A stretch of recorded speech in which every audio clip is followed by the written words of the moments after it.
বন্ধুরা, আমি সৈকত চলে এসেছি আবার একটা নতুন ভিডিও নিয়ে।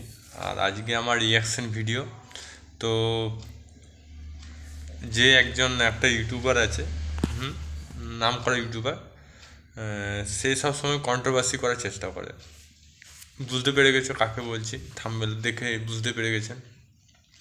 আগে হ্যাঁ, আমি সিনেমাপের কথা বলছি। তো আমি এখানে কাউকে সাপোর্ট করছি না, আর কাউকে ছোটও করছি না, কাউকে বড়ও করছি না। আমি আমার মতামত এই ভিডিওর মাধ্যমে দেব। তো বাংলা, এটা ওনার দোষ নয়, এটা হচ্ছে আমাদের পশ্চিমবাংলা সমাজের দোষ।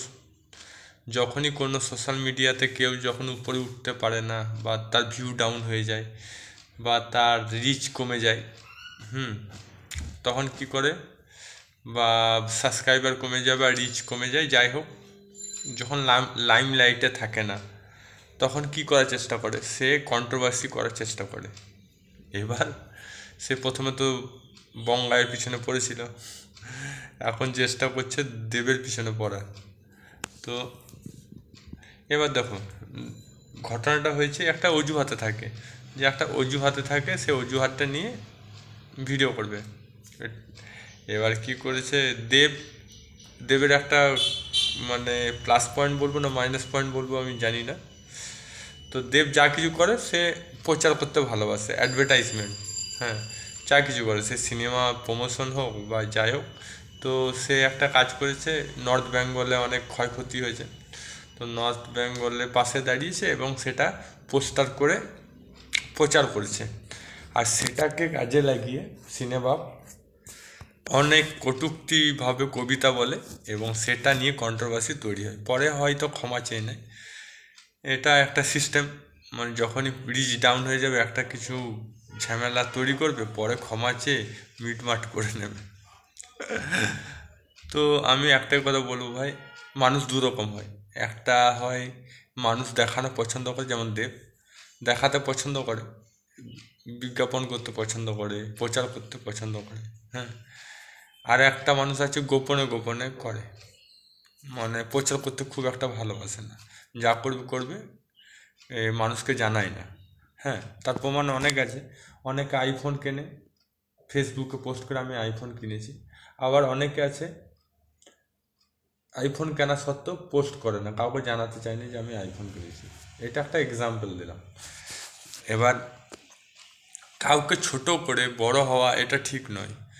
মিরাক্কেল, তোমাকে কেউ চিনতো না, মিরাক্কেলের জন্য কিছুটা চেনে, তাও মিরাক্কেলে ভালো পারফরমেন্স করতে পারোনি, তারপরে ইউটিউবের দৌলতে দাঁড়িয়েছে। ভাই ইউটিউবে যখন দৌলতে দাঁড়িয়েছে তো ভিডিওর দিকে ফোকাস কর না রে ভাই, কেন ঝগড়া কন্ট্রোভার্সি তৈরি করছিস? কন্ট্রোভার্সি করে কি হবে? এক দুদিন লাইমলাইটে থাকবি, এক মাস, খুব জোর এক বছর, তারপর আবার মানুষ ভুলে যাবে। হ্যাঁ, তো এমন ভিডিও কর যাতে মানুষ মনে রাখে, এইসব করে লাভ নেই। আর হয়তো তোর একটু মনের মধ্যে হিংসা আছে, কারণ প্রথমে তো বঙ্গায়ের সাথে ঝামেলা করলি, দ্বিতীয়বার আর একটা কী হিংসা করছিল যে মনে পড়ছে না, হ্যাঁ, দাদাগিরিতে ডাকেনি না কি একটা অনুষ্ঠানে, অনেক ইউটিউবারকে ডেকেছে, ওকে ডাকেনি। এবার সেটা নিয়ে নর্থ বেঙ্গল সাউথ বেঙ্গল নিয়ে একটা উম, মানে কন্ট্রোভার্সি তৈরি করেছে, মন গড়া কথা বলে, বেশিরভাগ মন গড়া কথা বলে। এখানে নর্থ বেঙ্গল সাউথ বেঙ্গল বলে কিছু নেই, এটা পশ্চিমবাংলা। আর পশ্চিমবাংলা উন্নতি হোক। এবার সে মন থেকে রাজনীতি করুক বা যাই করুক, লোক দেখেনি রাজনীতি করে, সেটা তার পার্সোনাল ব্যাপার। তো আমি সেটা বলবো না, আমি শুধু এটা বলবো যে আমরা ভারতবাসী, আমরা পশ্চিমবাংলার লোক। আর নর্থ বেঙ্গল সাউথ বেঙ্গল বলে কিছু হয় না।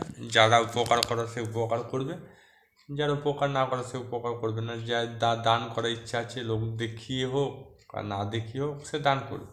আর যার দান করার ইচ্ছা নেই সে দান করবে না। তো ফালতু ফালতু এইসব কন্ট্রোভার্সি করে কী লাভ? কন্ট্রোভার্সি করে কী হবে? আমার তো কিছু মনে হয় না, বরঞ্চ বাকিরা ভালো কন্টেন্ট পেয়ে যাবে। আমি একটা কন্টেন্ট পেয়ে গেলাম, এবার আমিও জানি এই ভিডিও করে আমারও রিচ একটু বেড়ে যাবে। তো ভালো পরিষ্কার পরিচ্ছন্নভাবে বলো। এবার কবিতা বলে কাউকে ছোট করা, কাউকে নেগলেক্ট করা, কাউকে আন্ডারস্টিমেট করা, এটা ঠিক নয়। আর দ্বিতীয় কথা, হয়তো সিনেবাবু সিনেমাতে ট্রাই করেছিল, তার সিনেমা ফ্লপ হয়েছে, সে সিনেমায় সুযোগ পেয়েছে না, সেই ফার্স্ট্রেশনটা বের করছে দেবের উপর। আর দেব তো সুপারস্টার, সে প্রত্যেকটা সিনেমাই ব্লকবাস্টার সুপারহিট হয়, বক্স অফিস কালেকশন কিং বলা হয়, বক্স অফিস কিং দেবকে। তার সাথে নিজের কেন কাদা ছোড়াছুড়ি করছে? যাই হোক, আমার বক্তব্য এই, ভাই ভিডিও করতে হয় পরিষ্কার পরিচ্ছন্ন ভিডিও করো, কাউকে পোক করে বা কাউকে ছোট করে ভিডিও করা উচিত নয়, এটা আমার মতামত। গালাগালি দিয়ে কাউকে ছোট করে, কাউকে অসম্মান করে ভিডিও করা উচিত নয়। সে একজন অভিনেতা, আপনিও একজন ইউটিউবার, হ্যাঁ, তো একজন ইউটিউবার হয়ে অন্য একজনকে ছোট করা এটা ঠিক নয়। আর কিছু বললাম না, এইটুকুই ভিডিও আমার যতটা বক্তব্য আমি দিলাম। আমার মেন বক্তব্য যে ভিডিও করো, কাউকে যদি শিক্ষা দিতে হয় ভালোভাবে দাও, কাউকে ছোট করে তাকে অসম্মান করে দেওয়া উচিত নয়।